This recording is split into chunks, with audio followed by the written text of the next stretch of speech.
France, Paris, le 16e arrondissement. Le Forum mondial sur le développement initié par l'OCDE, Organisation de coopération et de développement économique, focalise ses réflexions autour des femmes et des jeunes, franges de la population considérées comme des acteurs du changement. L'institution, qui compte 27 pays membres et 24 pays partenaires, veut exploiter le pouvoir de 4 milliards de personnes à travers le monde.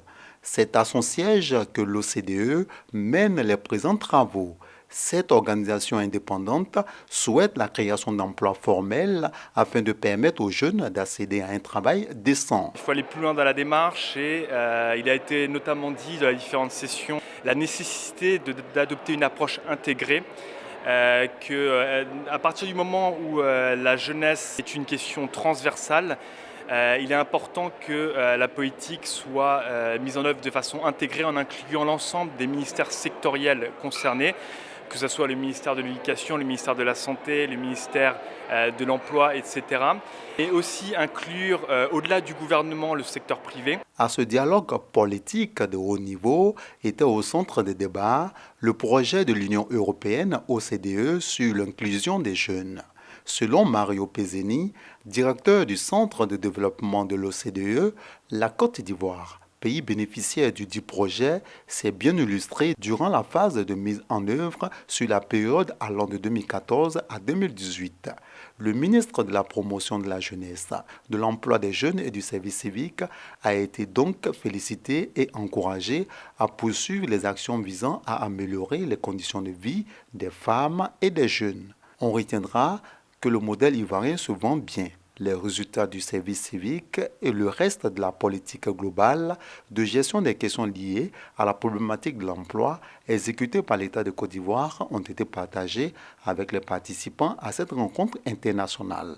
L'OCDE a relevé avec beaucoup de satisfaction le fait qu'en 2016, la première politique nationale de la jeunesse de la Côte d'Ivoire, le premier cadre institutionnel de suivi des initiatives à l'attention des jeunes a été développé. Cette politique nationale de la jeunesse qui s'étend sur la période 2016-2020, c'était un point de satisfaction pour nous que nous avons présenté à l'ensemble de la communauté OCDE. Au-delà de cela, les stratégies qui se développent à travers cette politique nationale de la jeunesse ont montré leur pertinence puisqu'elles touchent tous les axes d'attente des jeunes, en l'occurrence la protection des jeunes, l'autonomisation des jeunes, l'emploi et l'insertion des jeunes, le service civique, sans oublier l'élément pertinent qui est la coordination des initiatives en faveur des jeunes. Les jeunes, cibles des différents programmes de l'OCDE, apprécient les efforts jusque-là consentis pour leur mieux-être. Pourtant, ils expriment encore des attentes.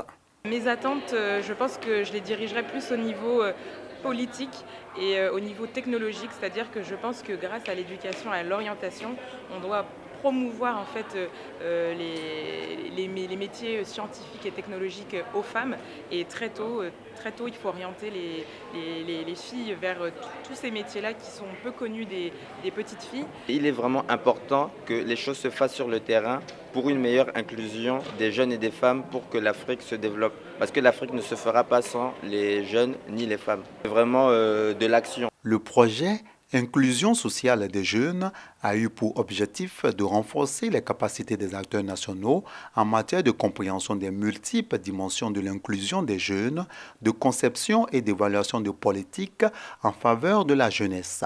Le projet conduit par l'OCDE et cofinancé par l'Union européenne a été exécuté dans 10 pays, dont la Côte d'Ivoire. Les autres pays bénéficiaires sont le Togo, l'Éthiopie, l'Afrique du Sud, le Pérou, le Salvador, la Moldavie, la Jordanie et le Cambodge.